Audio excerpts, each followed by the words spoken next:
Aqui, nesta casa eu me encontrei. Entrei e aqui dentro vi saída. Sim, foi nessa casa de amor que as benesses do labor cicatrizaram minhas feridas. Depois de muitos e muitos passes, estudo e a água da paciência, religar e religuei, filosofiquei, tomei ciência. Aqui, nesta casa de oração, orei, pratiquei o evangelho. Sim, foi nesse pouso espiritual que eu conheci a vida real. Rompi de vez com um homem velho. Depois de muitas e muitas preces, palestras e água da fé, religar e religuei. A casa, quando é santa, é posto de emergência, hospital de alma, dissipando dores, transcendentes traumas, frente de serviços que a todos levanta, pronto atendimento de Deus, oh Santa Casa Santa. Eu fiz amigos do peito, pessoas com quem posso contar, atendimento fraterno, culto do evangelho no lar. Sim, nessa oficina de Jesus, chorei cantando quanta luz, com as vibrações desse lugar. Depois de muitas e muitas quedas, me fortalecendo na fé, religar e religuei. A casa, quando é santa, é posto de emergência, hospital de alma, dissipando dores, transcendentes traumas, frente de serviços que a todos levanta, pronto atendimento de Deus, oh Santa Casa Santa. Por isso canto e dou graças a Deus, secando lágrimas nos olhos meus. Depois de muitas e muitas preces, palestras e água da fé, religar e religuei. Toda casa, quando é santa, é posto de emergência, hospital de alma, dissipando dores, transcendentes traumas, frente de serviços que a todos levanta, pronto atendimento de Deus, oh Santa Casa Santa. Posto de emergência, hospital de almas, dissipando dores, transcendentes traumas, frente de serviço que a todos levanta, pronto atendimento de Deus, Santa Casa Santa. Frente de serviços que a todos levanta, pronto atendimento de Deus, Santa Casa Santa.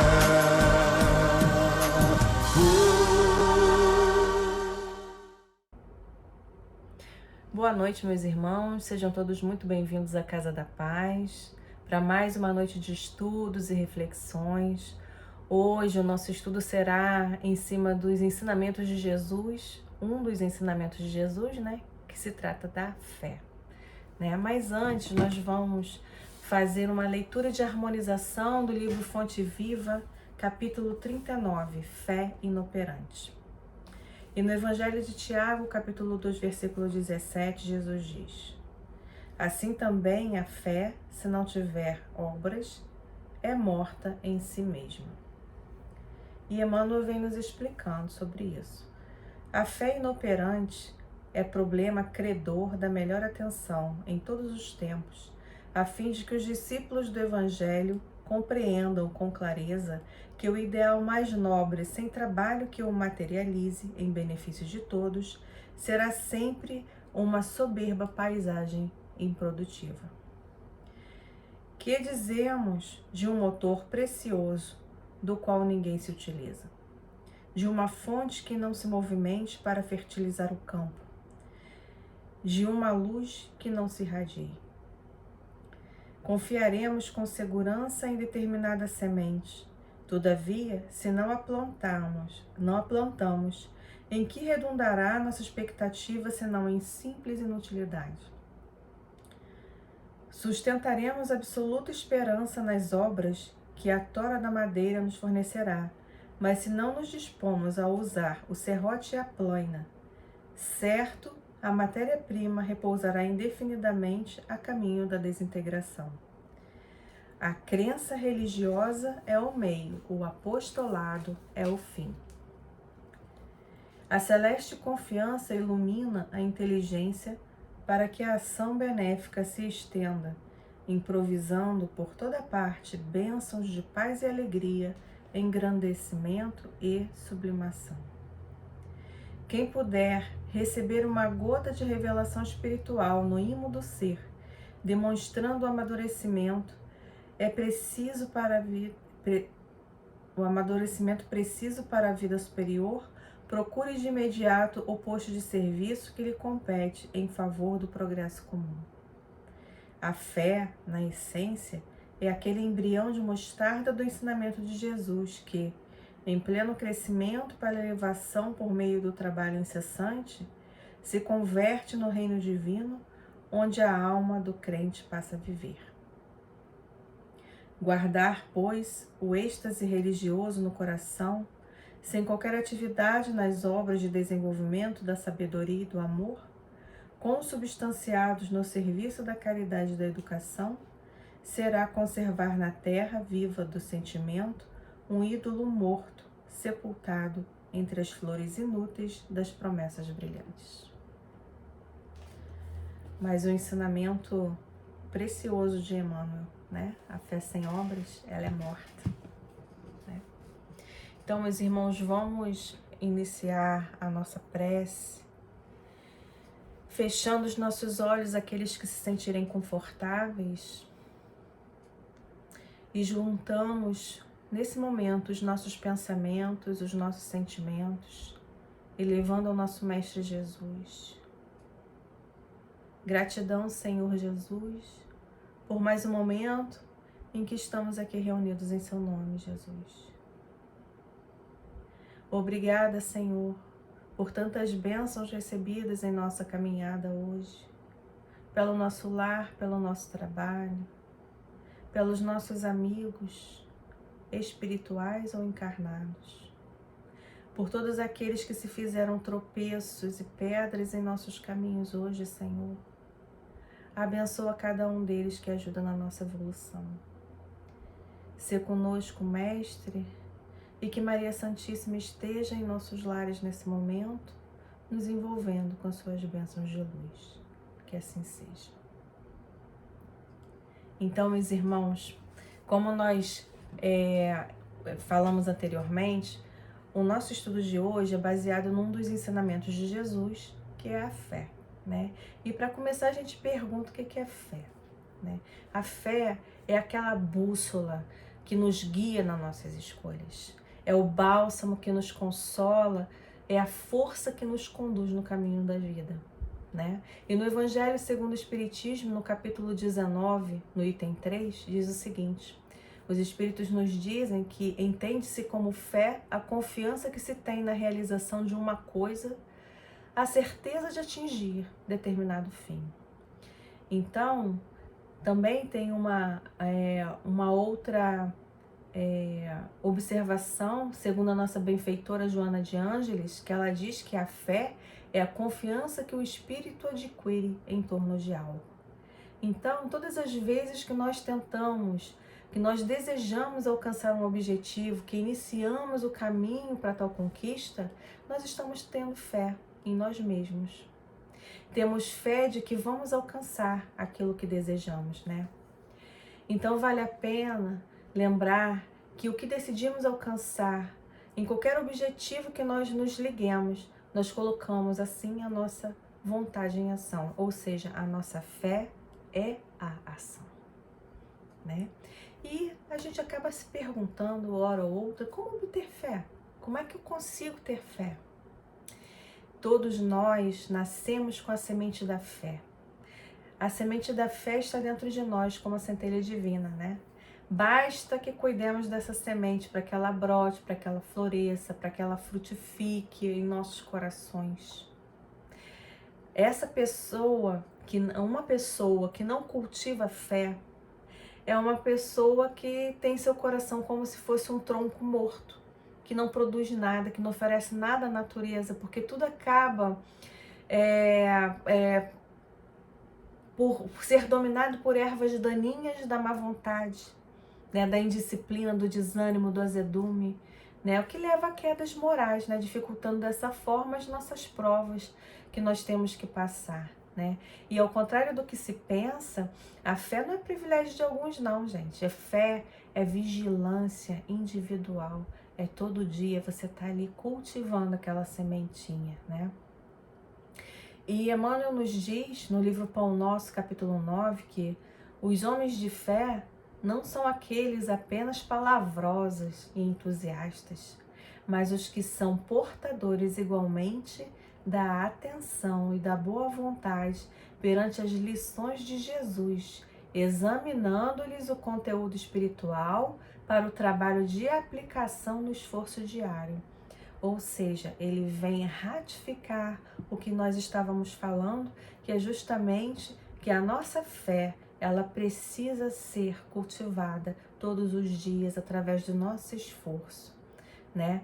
A Joana de Ângeles nos diz que a fé procede de experiências anteriores que nós tivemos, seja nessa ou na outra encarnação, né? Nessa ou na outra existência, onde experienciamos algumas circunstâncias e trazemos dentro de nós, inconscientemente, os resultados dos métodos que nós utilizamos para superar algumas dificuldades que hoje nos são semelhantes. Por exemplo, se hoje eu me enganjo numa atividade profissional nova, que até então era desconhecida para mim ou para muita gente, e eu percebo facilidade nessa atividade, certamente é porque o meu subconsciente está trazendo para mim as ferramentas que outrora eu utilizei, né? Em situações semelhantes no meu passado. Então aí eu começo a perceber que a fé que eu tinha antes, né, que eu tinha em outrora de desbravar caminhos novos, ela volta para mim hoje numa caminhada que eu estou agora facilitando todos os meus objetivos, facilitando a minha caminhada, né? Então percebo assim que quando começamos assim desenvolver a nossa fé, ela não regride, né? Se a gente começou a desenvolver a fé em algo no nosso passado, ela continua viva dentro de nós quando nós encarnamos novamente. E essa fé, nós continuamos com ela daqui para frente, ela não regride nunca. Ela pode ficar estacionada um tempo, né? Quando nós estamos naquele momento de ficarmos na nossa zona de conforto por tempo indeterminado. Ela estaciona junto conosco, né? Mas ela não morre, ela nunca morre, né? E aí nós vamos vendo que temos vários tipos de fé, né? Temos a fé inata, que é aquela que nasce dentro de nós, nós já nascemos com ela dentro de nós. É a raciocinada, a fé cega e a fé religiosa, né? A fé no ser humano, segundo Joana de Ângeles, ela tem duas vertentes, né? Que é a natural, que é a confiança que o espírito adquire em torno de algo, ela é espontânea. Então, se ela é espontânea, é aquela que nós trazemos dentro de nós, desde que nós fomos criados por Deus, ou seja, ela é simples, ela não necessita de raciocínio lógico para existir. Ela existe pronto. Tá? A fé raciocinada, ela é a conquista do pensamento quando a gente começa a evoluir. O nosso pensamento evolui junto, começa a elaborar razões. E quando ele elabora razões, essa fé raciocinada, ela começa a estabelecer parâmetros como bases das nossas experiências e fatos lógicos nas realizações humanas, né? Ou seja, a fé raciocinada, ela precisa estabelecer esses parâmetros de fatos lógicos para poder se manifestar. E isso auxilia na nossa caminhada evolutiva a fim de que nós não cometamos mais erros, não cometamos tantos erros, né? E a fé, como nós já dissemos anteriormente, ela está adormecida dentro de nós, né? E é nosso dever fazê-la despertar, crescer forte, ficar robusta, né? Dentro do nosso íntimo para poder nos auxiliar na nossa caminhada. Porque se nós não tivermos a fé nos auxiliando a caminhada, seria como se nós fôssemos uns zumbis, vamos dizer assim, porque a gente não tem objetivo. A fé nos conduz a um objetivo, né? A fé, no entanto, ela deve se apoiar, diz a Joana de Ângeles, tá? A fé, no entanto, deve apoiar-se na razão que perquire, no discernimento que estabelece diretrizes comportamentais, a fim de que não se expresse de maneira cega, levando ao delírio do absurdo ou à ingenuidade do período infantil. Né? Isso está no livro Jesus e o Evangelho à Luz da Psicologia Profunda, no capítulo 26. Né? Então, essa nossa benfeitora, ela nos traz essa visão de necessidade de uma fé raciocinada. Né? Ter fé raciocinada é como se a gente tivesse um alicerce para uma conduta saudável e evolutiva. É uma fé que vai nos fazer averiguar fatos e tomarmos como base comportamentos lógicos, né? Para evitar que a gente se torne marionetes nas mãos daqueles que são contrários ao bem, né?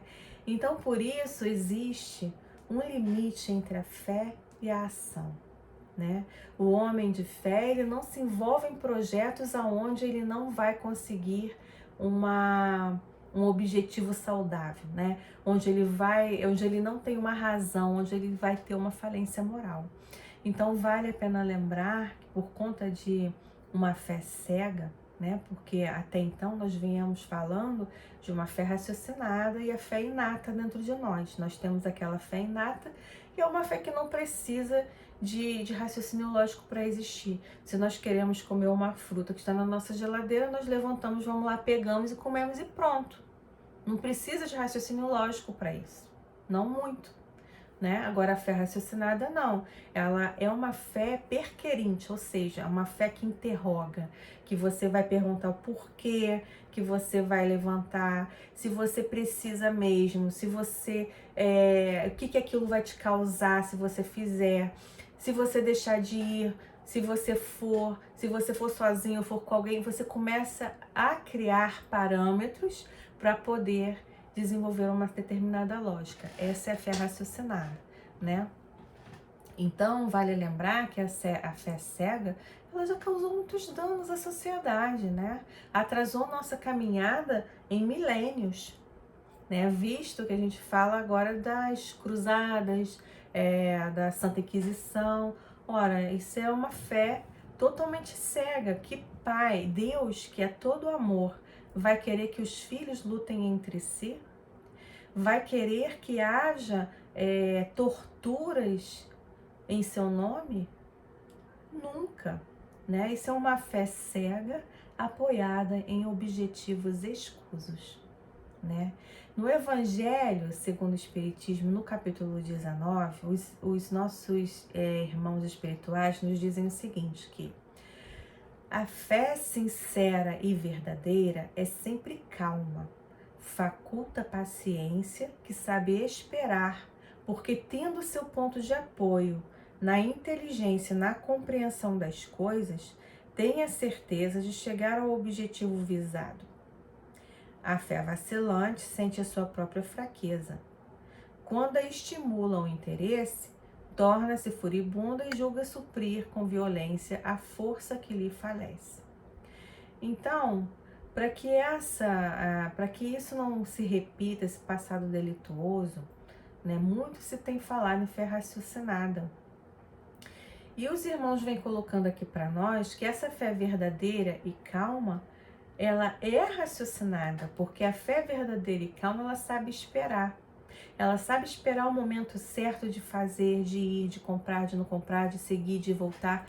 Sabe tudo isso. Então, essas questões de esperar, de ter paciência, isso faz parte da lógica.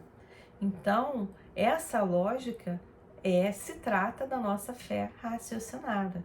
Então, por essa razão, para que não se repita aquele passado delituoso, muito se tem falado nessa fé raciocinada, né?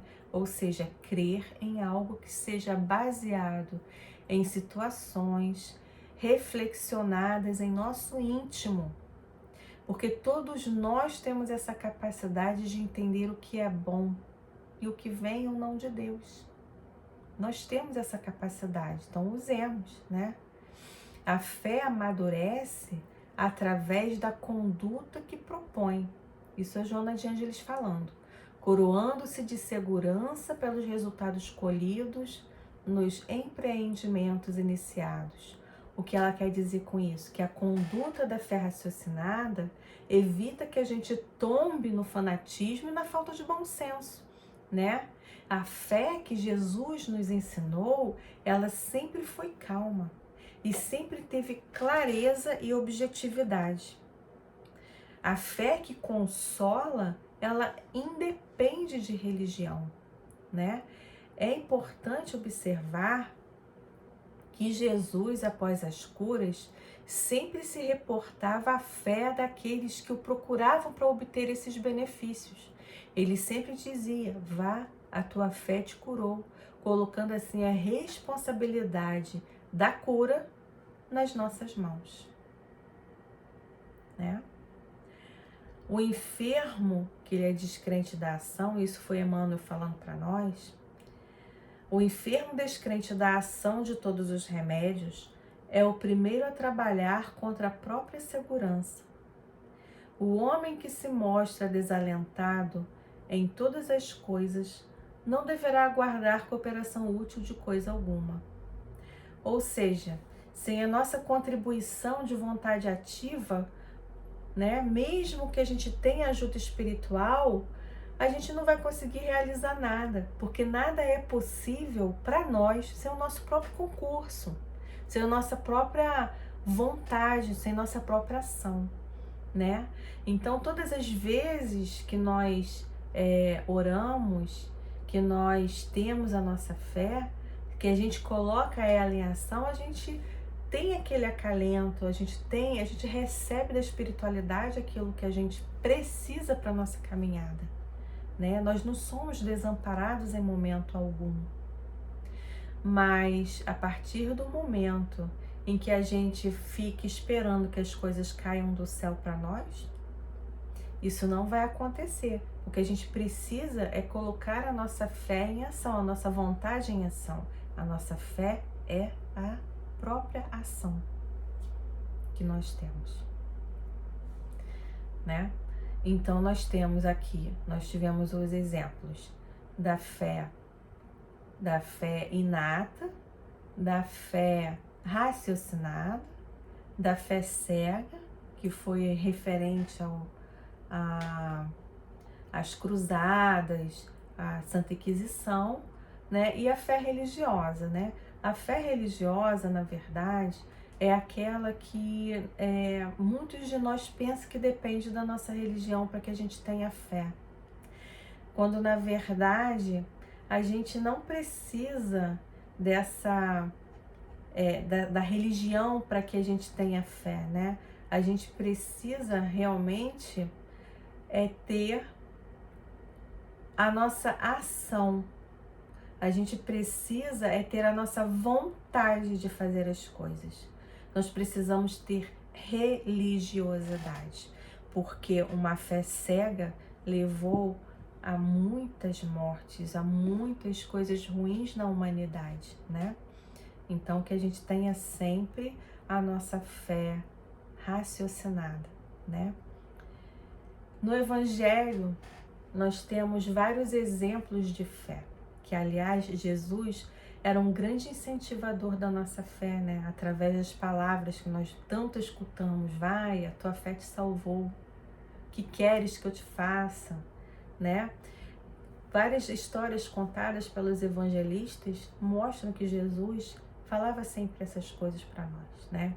Então, temos em mente agora a história da mulher hemorroíça, né? A mulher hemorrágica, que durante 12 anos ela sofreu com aquela hemorragia dela, né? Lembrando que naquela época a mulher, quando menstruava, ela já era considerada impura.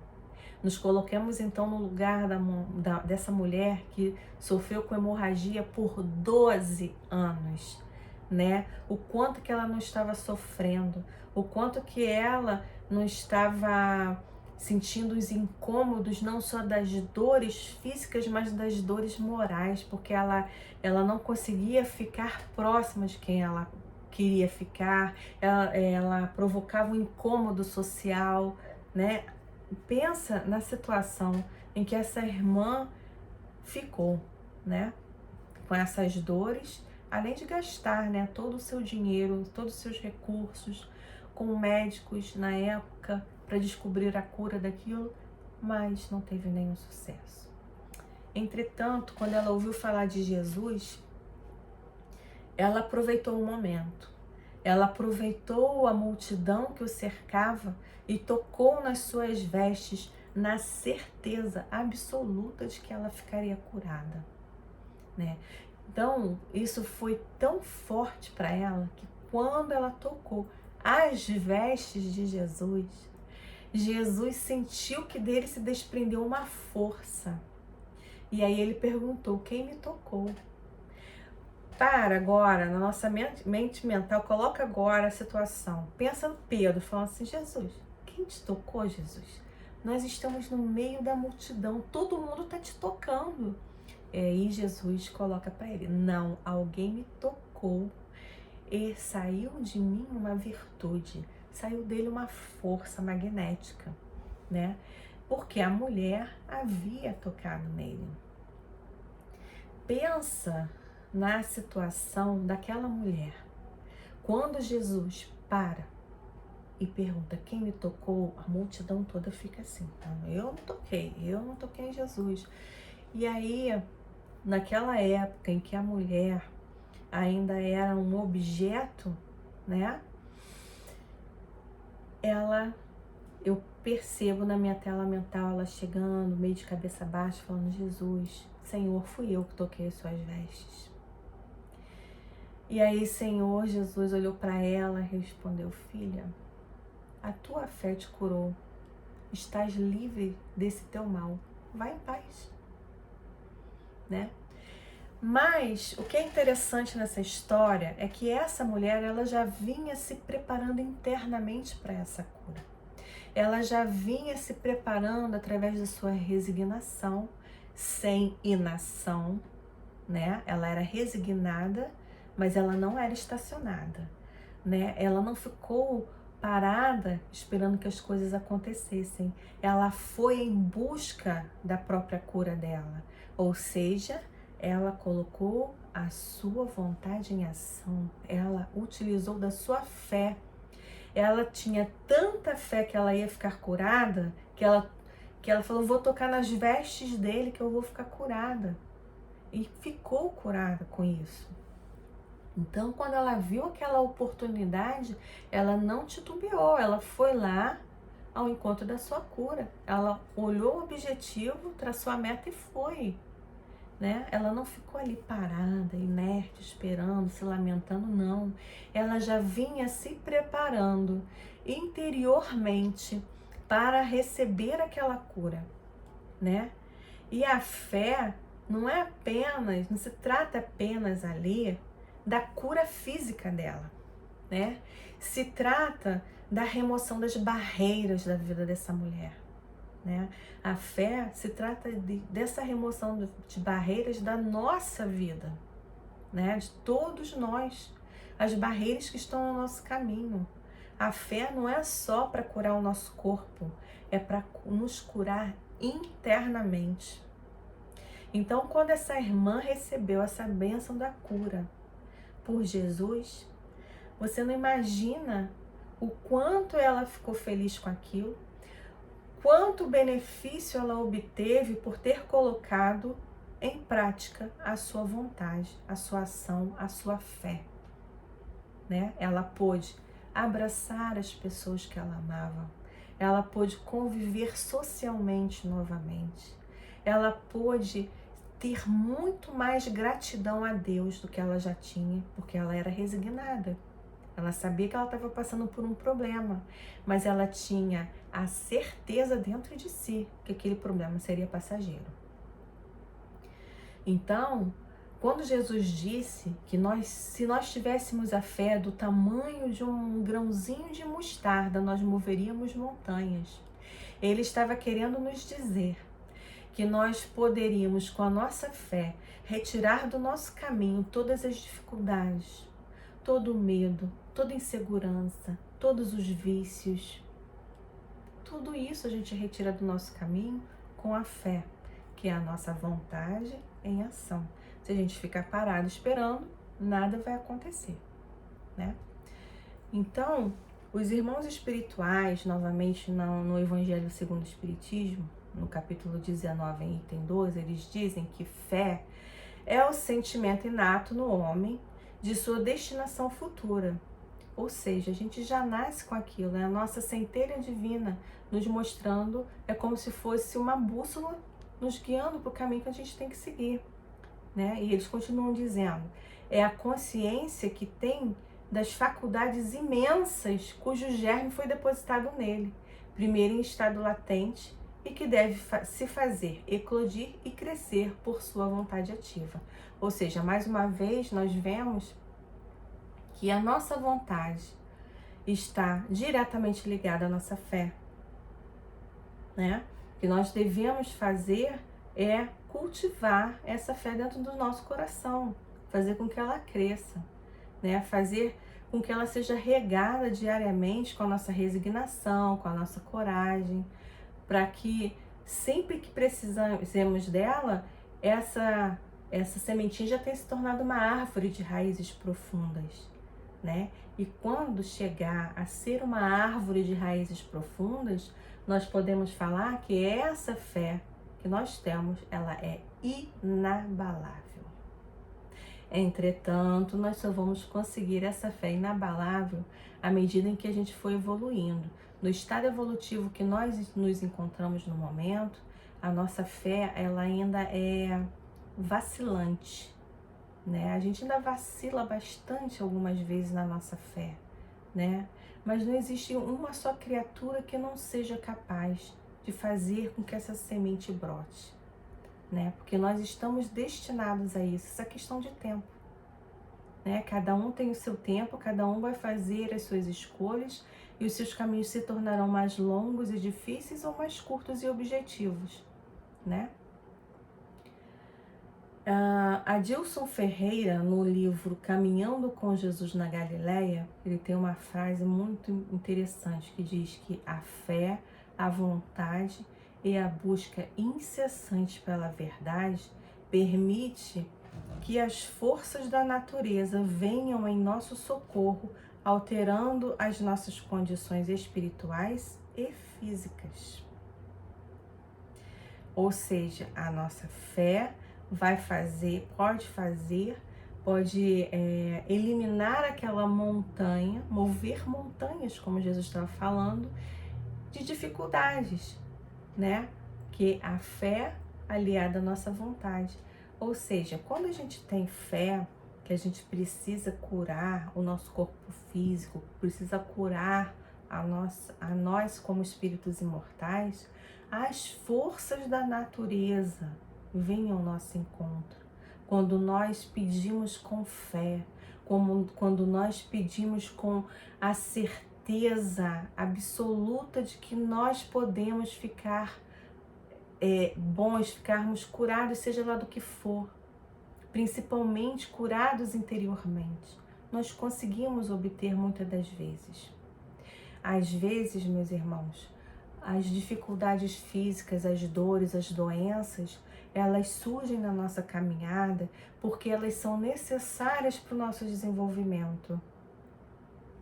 Elas são necessárias porque elas fazem parte do nosso planejamento encarnatório para que a gente desenvolva resignação, para que a gente resgate alguma coisa, para que a gente aprenda através da dor. Então, muitas das vezes nós vamos pedir muito ao Pai que nos tire aquilo, mas Ele não vai tirar. Não é porque Ele queira nos ver sofrer, é porque aquela dor, aquela doença pode ser a chave que vai te impulsionar na evolução. E muitas das vezes nós pedimos, nós suplicamos antes de nascer por essas dificuldades para que a gente consiga evoluir mais rápido. Então, muitas das vezes é mais fácil e é muito melhor para cada um de nós ter essa fé, pedir a Deus que nos ampare em nossa caminhada, que nos guie, que nos conduza, que não deixe que a gente desista, sabe? A gente sempre vai obter alívio das nossas dores emocionais, alívio das nossas dores físicas. Todos nós estamos ainda suscetíveis a quedas, né? Como eu falei, a gente tem muitas das vezes a nossa fé vacilante, né? Uns mais, outros menos. Mas também nós temos forças para sempre nos reerguer. Basta querer, basta colocar a nossa vontade em ação, como eu venho batendo sempre nessa tecla desde o início, né?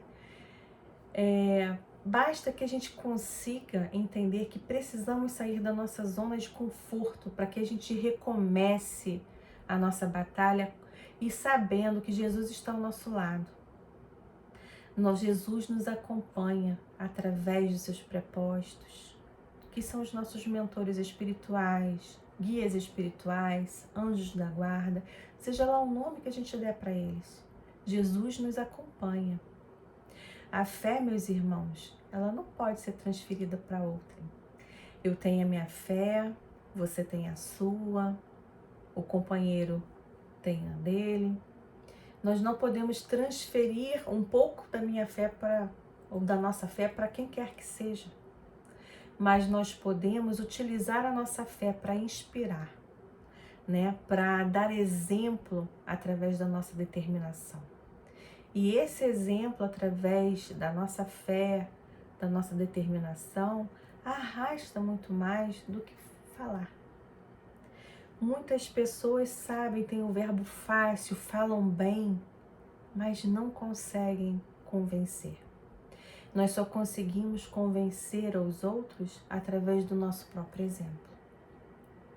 Então, como a fé não pode ser transferida, nós precisamos utilizar a nossa fé para auxiliar os nossos irmãos em caminhada, para auxiliar aqueles que vêm na retaguarda, através do nosso exemplo, através de determinação, através da nossa vontade, né? Jesus confia em nós. Confia em nós muito mais do que nós podemos entender, do que nós podemos perceber, né? Então avancemos, vamos segui-lo, vamos até ele, ele nos aguarda. E quando nós chegarmos até ele, ele vai nos dizer: olá, filho, olá, filha, a tua fé te trouxe até aqui, seja bem-vinda. Então, meus irmãos, com essa mentalidade de fé, de amor e de esperança, nós vamos novamente cerrando os nossos olhos e elevando os nossos pensamentos em gratidão ao Senhor. Obrigada, Jesus, por mais esse momento de aprendizado. Obrigada, Senhor, pela fé que nos move, pela fé que nos moveu até aqui, para podermos estudar juntos. Obrigada, Senhor, pelas oportunidades incessantes que temos em nossa caminhada, de nos melhorar. E fica conosco, Mestre, hoje, como sempre. Que assim seja, graças a Deus. Então, meus irmãos, um beijo no coração de vocês e até a próxima, se Deus quiser.